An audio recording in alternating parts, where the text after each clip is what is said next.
Hi, it's Katherine. I'm in Kansas City, and if you couldn't make the World Cup game at Arrowhead, this is the next best thing. It's a Ted Lasso experience here at the CPKC Stadium.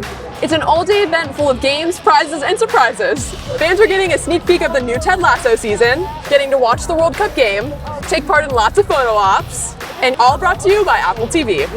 And for today, they have exclusive Ted Lasso merch, so I had to pick some up for myself at the team store.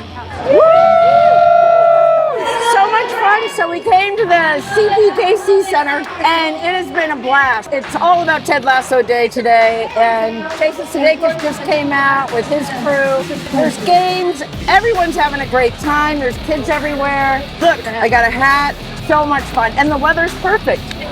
We're just here at the Ted Lasso event. It's really awesome while we watch the Norway-England game, but it's so much fun. We have our Ted Lasso shirts on.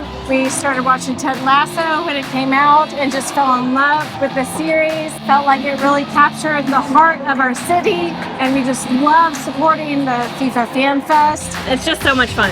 Go World Cup, believe!